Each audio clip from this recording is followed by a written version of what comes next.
नमस्कार, मी मंगेश्री पाठक. बातमीपत्रात आपलं स्वागत. बातमीपत्राच्या सुरुवातीला बघतोय महत्त्वाची बातमी.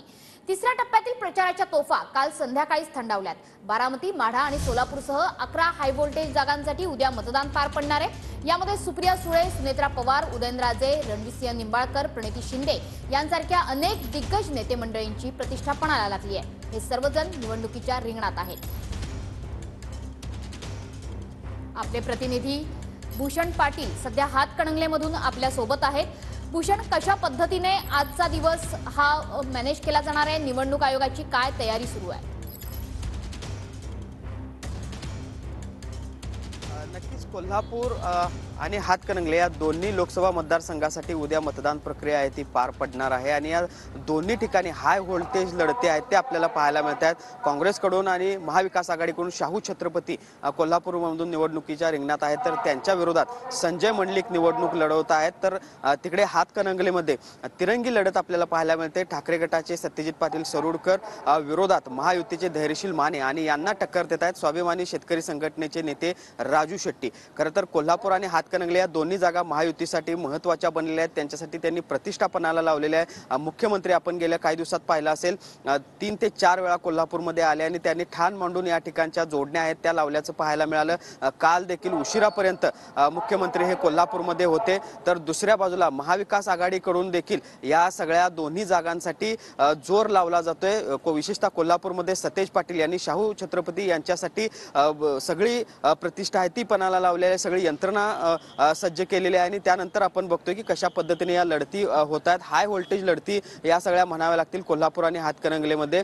खरं तर हातकणंगलेमध्ये वंचित बहुजन आघाडीने देखील आपला उमेदवार दिलेला आहे आणि त्याचा काही परिणाम या सगळ्या मतदारांवर होतो का किंवा या सगळ्या निवडणुकीवर होतो का हे पाहणं महत्त्वाचं असणार आहे. कारण गेल्या वेळी वंचित बहुजन आघाडीनं जवळपास 1 लाखाच्या वर जाणार आहोत. रत्नागिरीमध्ये मनोज लेले हे आपले प्रतिनिधी रत्नागिरीतून आपल्यासोबत जोडले गेलेले आहेत. मनोज, रत्नागिरीमध्ये सुद्धा एक महत्त्वाची लढत बघायला मिळते. आज रत्नागिरीत कशी तयारी सुरू आहे? या ठिकाणी महाराष्ट्रातली लक्ष लागून राहिलेली रत्नागिरी सिंधुदुर्ग लोकसभा मतदारसंघाची ही हाय व्होल्टेज लढत आहे आणि या ठिकाणी तुम्ही बघू शकता की प्रशासन पूर्णपणे सज्ज झालेलं पाहायला मिळतं आहे. रत्नागिरी सिंधुदुर्ग लोकसभा मतदारसंघात 14,38,471 मतदार आहेत, तर रत्नागिरी सिंधुदुर्ग लोकसभा मतदारसंघात 1,942 मतदान केंद्र आहेत आणि या मतदान केंद्रांवरती EVM मशीन आणि आवश्यक यंत्रसामुग्री पोहोचवण्याची तयारी आहे ती अंतिम टप्प्यात आलेली पाहायला मिळते. कायदा सुव्यवस्था राखण्यासाठी मोठा पोलिसांचा फौजफाटा या ठिकाणी आलेला पाहायला मिळतोय. जवळपास 4,151 पोलीस, 3,135 बाहेरून या ठिकाणी पोलीस मागवलेले आहेत. तर राज्य राखीव दलाच्या 2 पथकं, केंद्रीय राखीव दलाच्या 2 पथकं आणि जवळपास 2,000 होमगार्ड या ठिकाणी ठेवण्यात आलेले पाहायला मिळतात. मतदानासाठी EVM मशीन आणि अत्यावश्यक सामुग्री पोहोचवण्याची लगबग या ठिकाणी पाहायला मिळते आहे.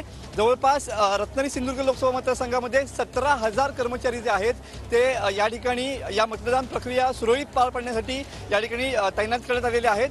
उद्या या ठिकाणी मतदान होत आहे. निर्भयपणे मतदान करा आणि मतदानासाठी बाहेर पडा अशाच पद्धतीचा मेसेज या ठिकाणी प्रशासनाने दिलेला पाहायला मिळतो. तुम्ही बघू शकता की ही सगळी यंत्रणा आहे आणि प्रत्येक विधानसभा मतदारसंघाच्या टप्प्यानुसार या ठिकाणी जिल्हा परिषद गटानुसार या ठिकाणी EVM मशीनचं वितरण या ठिकाणी केलं जात आहे.